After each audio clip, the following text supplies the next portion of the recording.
Hey guys, welcome back to Live Your Style. I'm Sharrah, and today we are going to talk about a different subject than normal because it's almost spring and it's around this time that I start getting a ton of DMs and messages and emails and things about our wedding and about the wedding subject category in general. A lot of you guys are in the middle of planning your wedding is right around the corner or a long ways away, or you guys are in weddings and you want to know detailed information on how to be the best maid of honor, or what kind of wedding gifts to give, or where to find really good bridesmaids dresses, things like that. Okay, for all of those that submitted questions on Instagram or DM'd or whatever for this wedding video, I'm gonna actually go on Instagram today and I will be posting the answers to all the questions that were asked on Instagram. That way this video doesn't get too long. If you guys want to know the answers to some of those questions, how should you book the location? How can you be the best maid of honor? What did you look for in a wedding venue? And those are just the beginning. There are lots of other questions I will answer on Instagram if you want to check them out. Go to my Instagram at Sharrah Stevens, and I'll see you there. And then also, if you guys want links to any of the products that we used, things that are available, a lot of the decor pieces were rentals. However, I can link you guys to a lot of my vendors and people that we used in our wedding. A lot of them travel, so it's gonna be fun. We're just gonna talk about some wedding stuff. Even if weddings aren't really like in your world right now, it doesn't apply to you, one day you'll probably be invited to a wedding or have something to do with the wedding, and hopefully this will help you for that. A lot of you guys also know about our wedding series. So if you have not yet watched our wedding series, Wedding Wednesdays totally used to be a thing. We did like 20 something episodes, and it was such a fun season of life. I actually rewatched all of them the other day just so I could be refreshed of what I went through and what tips I want to give and things I want to recommend. So if you guys haven't seen that, it's really entertaining and really fun to watch, and I think very informative. So I will link that below as well. If you guys have not yet hit the subscribe button, you know what to do. Give this video a thumbs up and let's get started.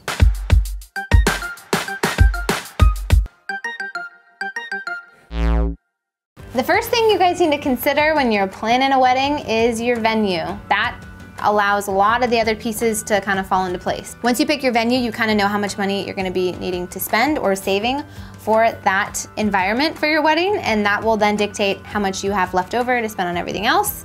Also, your venue is going to dictate the style of your wedding. It's going to dictate the date of your wedding because it's all about what they have available. So there's just a lot of stuff that kind of starts to form once you pick the place. When you guys go to pick your venue, you need to make sure that you think about your guest list before you pick your venue.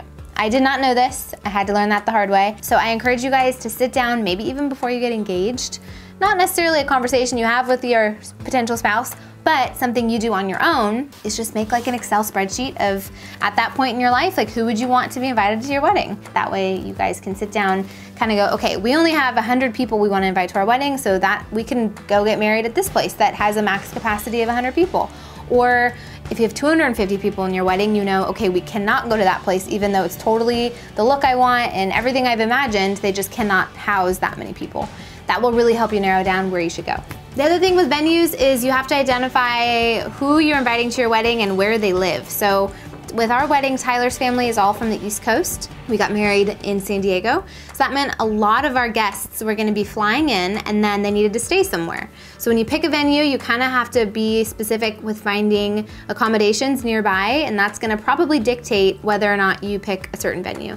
You wanna make sure it's within, like, I don't know, 30 miles, depending on traffic. You wanna make sure you're kind of close to an airport if people are traveling. And then if everybody's local, then you have a lot more flexibility and you can go wherever you want. Also, when you guys are doing the whole venue shopping thing, you wanna consider the month that you're looking at the venue and the month that you're planning your wedding for. The thing I loved most about the place that we almost picked was the roses, and I didn't even like, oh yeah, these aren't gonna be here when we get married, and it would have been a bunch of brown sticks. Also, if you guys want more tips about venues, because again, I could go on and on and on, but we need to move on to number 2. All this stuff and more is on the blog. We're gonna do like a series on the blog that's a little bit more built out. And if you guys really need help with this, it'll be super helpful and crucial for you guys to get on the mailing list for those blog posts. That way you guys get all the information. And again, all the links too. So go over to the blog and check that out. The second thing to start thinking about is rentals. If you guys want rentals, if your venue provides chairs and all of the details that come with that, and if you want to get something that's a little bit more customized or personalized to your style, furniture rental companies are really great. Oftentimes they do offer like an event designer, which is a great perk if you can afford that, and they can really help you understand their inventory, what they have to offer. If you don't have an actual event designer, that's totally fine. The one thing I highly recommend, and we even did this with ours, you kind of start to splice and piece together the look of your wedding as you get into it. So you pick the bridesmaids' dresses, and then you pick the flowers, and then you never really see everything together. I highly recommend taking photos of everything, print them out on like big pieces of paper, and lay it all out on a table so you can kind of see, okay, how does this all look? Should I go with those plates? Should I go with those flowers? For me, I ended up picking black bridesmaids' dresses, and we had no black in any part of our wedding decor. And everyone was kind of like, ooh. So we realized, oh, you know what we should do is pull in some berry, pomegranates, pull in those darker tones and really piece it all together and kind of make it make sense. But we would not have figured that out had we not looked at everything all at once. For our wedding, we used a company called Archive Rentals. They were fantastic. Their warehouse is incredible. If you guys go watch episode 6 of Wedding Wednesdays, you'll see the warehouse at Archive Rentals. It's pretty darn incredible. In the same line as rentals and event design, it's equally as important to invest in a wedding coordinator. Our event planners were so amazing. We had 2 wedding planners that were in the same business. It's called Before I Do Events. They were a huge part in helping us tie in the black, like those black balloons. I think a lot of you guys love those black balloons. You ask me where I get those all the time. I was super involved in the wedding planning process. About a month before the wedding, they had a meeting with me and they were like, guess what? This is so exciting for you. You don't have to worry about any of this anymore because we're gonna take all of it. And it was amazing. You wanna be able to enjoy the process and not be like going absolutely crazy. So maybe you can't afford to get a wedding planner for the entire wedding planning process, but if you can at least find somebody that can help you the month of, that is a game changer. And certainly day of, you need that because you need someone to tell you when to go and when to not go. These are not ordered in any sort of list of importance. These are just randomly itemized, but the third very important category of a wedding is the photography and the videography. I definitely use my wedding video more than I use our wedding photos, meaning I watch our wedding video more. I'm so glad we have wedding photos. As you know, Susie, our photographer, she just did an incredible job and captured the day so beautifully. But I would be like close to saying that a wedding video, for me at least, is like as important, if not more important than wedding photos. That's just me. The day goes by so fast and it's like, what? Can we just like reset? No, you can't reset, it's just over. You can never go back. So to have an actual video is really special and really cool. When you guys go to looking for a photographer, the first thing you need to figure out is what kind of wedding photography do you like? There are lots of different genres, if you will. There's really light and airy. There's really sharp, colorful, and processed. And you can't just go to one video or one photographer and say, this is what I want, and ask them to do that, because a lot of the time, they have their own style and taste, and that's why you hire them. Maybe put a Pinterest board together and just take the pressure off and just pin photos that you think are cool, that you like.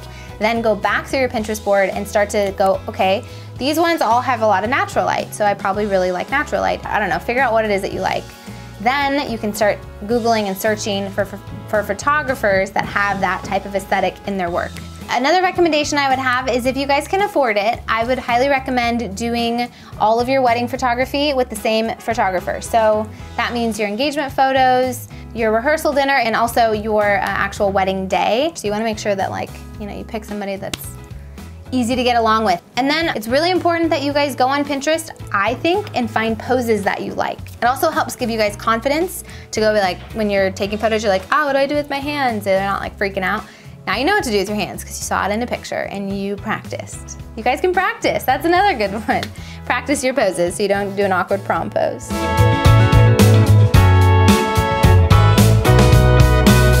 The fourth very important element of a wedding is the flowers. Flowers are gonna make your wedding so beautiful and so fragrant. Flowers are very expensive, but there are a lot of ways that you guys can be smart in small ways without sacrificing having a beautiful floral wedding. One of the best ways to do this is to really embrace the greens and not so much the flowers themselves.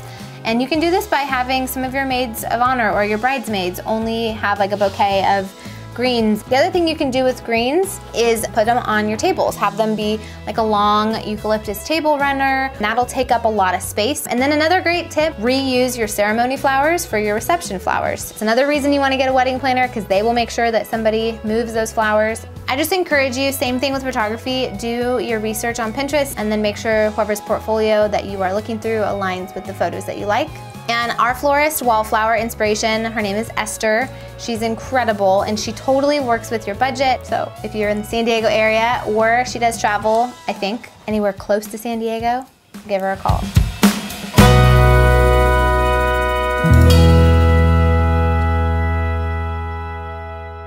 Okay, my favorite category, hair and makeup. This is a very fun, exciting, important part of the wedding planning process. For those that are planning weddings, or if you're just interested in when you should be doing all of these different steps and processes, we actually have kind of a checklist. If you guys want to get that, if you're a part of the Live It Journal, you're going to get that automatically this week. If you're not a part of the Live It Journal, you can go to the blog, and on our first blog post about venues, there'll be an opportunity to sign up for our email newsletter, and once you guys do that, you will get that automatically sent to you. But back to hair and makeup, I had the lovely ladies from Kissed by AML. Her name is Alma May Lott, and she's so wonderful and so sweet. They did such a great job. They definitely do travel, so if you guys want really good hair and makeup people, call Alma. I will link her below, and you guys can check that out.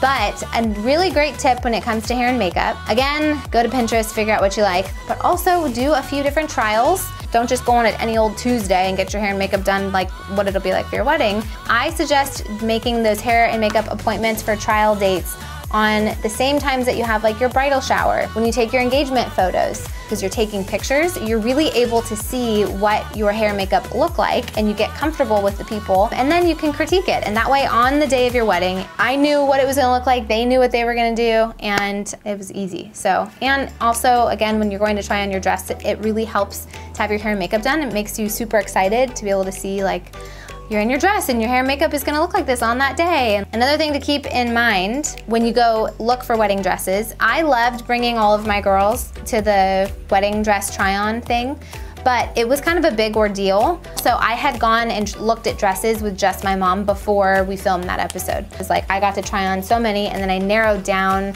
like my top 10 or whatever, and that's what I tried on for my friends. And that's what they got to like see and interact with and vote on, and it was just really fun. But keep in mind, you probably want to keep that number down to like 2 or 3 and not bring 10 people. Just a thought.